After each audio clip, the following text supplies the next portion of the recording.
You are tuned to All India Radio Dharwad. We now bring you a talk that's entitled Simplicity Personified by Shri Anil Vaidya. Life is not complex. We are complex. Life is simple. And the simple thing is the right thing. Mahatma Gandhi, a man of true words, a great leader, a true fighter, set an example of simple living and high thinking for us. Nonviolence, truth, inspiration, simplicity, and great leadership qualities are what come to our mind when we hear his name. I do not think history can ever produce a simple man like Mahatma Gandhi. Being such a great leader, his way of living, teaching, his books, and even his quotes were very simple. His simplicity reflects in his ideas and his way of living. Simplicity is probably his greatest virtue. Lead a simple life like the great leader and feel the difference yourself. Perhaps he was the world's first intentional minimalist, wearing single piece of cloth which he himself used to weave from raw cotton, eating the food he harvested on his own. Yet he was history's most powerful man without a weapon. Strength comes from wisdom, which we never realized before him. Simplicity is the most heroic quality that Gandhi demonstrated. He had no arrogance. He dressed like a poor person and he only wore clothes that were homespun. He believed that simplicity and truth can make anyone a hero. Once the followers of Gandhiji planned to celebrate his birthday, they arranged a function. There they lit a lamp which glows on ghee. Gandhiji observed everything. Then he called his wife Kasturba and told, "How can you allow this? In our whole country, people are struggling to have one square meal. But here, you have allowed these people to arrange a lamp that glows on ghee. Many people have not tasted it in our country. Here we are wasting it." What an example of simplicity.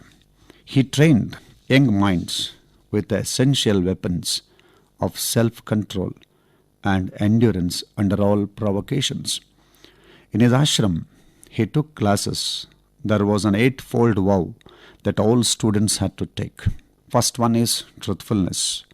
Second one is nonviolence. Third is celibacy. Fourth is control of palate. Fifth is non-stealing. Sixth one, non-possession. That is giving up all desires of possessing things. Seventh, carrying Swadeshi goods. Eighth one is fearlessness.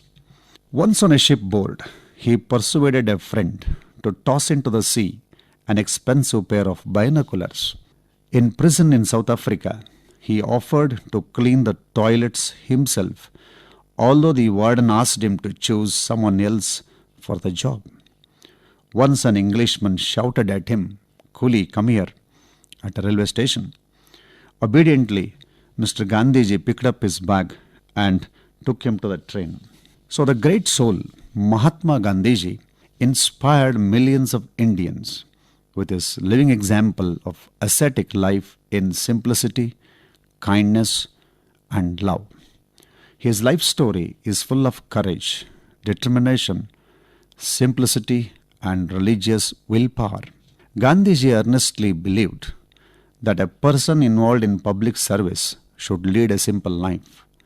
The practice of giving up unnecessary expenditure, embracing a simple lifestyle, and washing his own clothes, which he called reducing himself to zero. He spent one day of each week in silence. He believed that abstaining from speaking brought him inner peace and made him a better listener. This influence was drawn from the Hindu principles of Mauna and Shanti.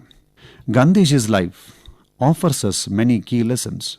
He practiced simplicity and minimalism in all areas of his life, and he left behind a huge legacy in how to live a life of simplicity.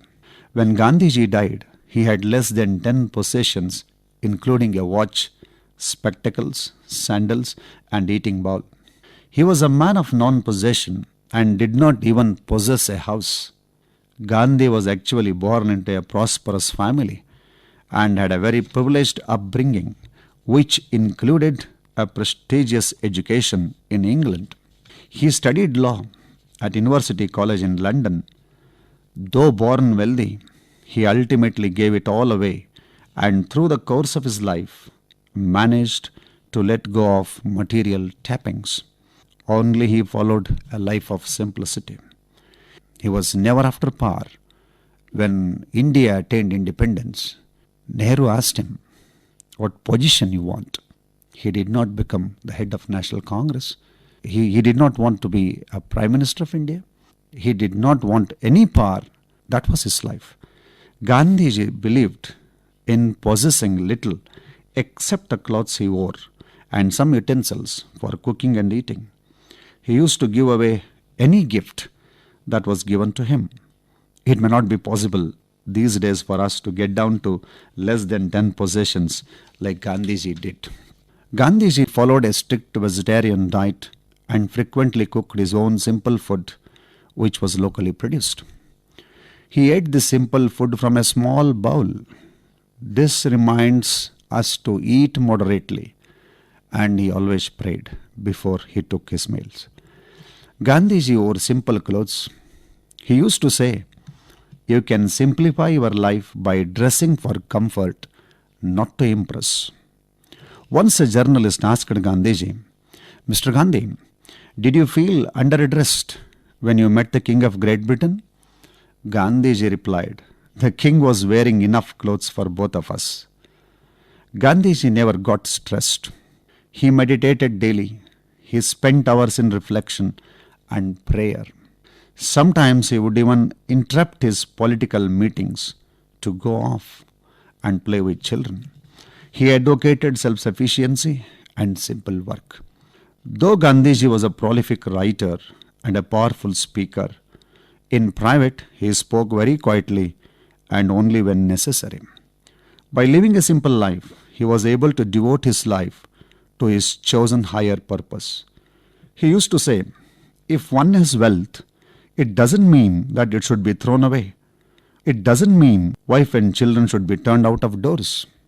It simply means that one must give up attachment of these things." Gandhiji was a simple leader who used simple language and lived a simple life. Yet he was able to turn masses. Gandhian simplicity was a sign and expression of Swadeshi principles. He subsequently wore a dhoti for the rest of his life to express the simplicity of his life. So to conclude, O great leader Gandhiji, we call you Bapuji. You are the teacher of truth and non-violence. You really loved peace and patience. You taught unity, honesty, and equality, loved cleanliness and simplicity.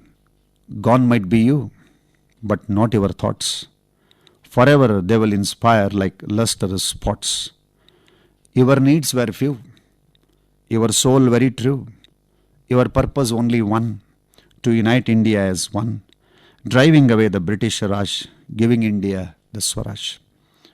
O Mahatma, look at our nation. Unfortunately forgot your lesson. People like corruption and dishonesty forgot non-violence and equality. O Father of our nation, come again to our country, remind our values and history, recognize the real enemies of nation. They are terrorism, corruption and inflation. O Pyare Bapu, accept our invitation, set us in motion, help us to gain perfection. Come again, once again, let us fight for nation. You have been listening to a talk by Shri Anil Vaidya on Simplicity Personified. This broadcast came to you from the studios of All India Radio, Dharwad.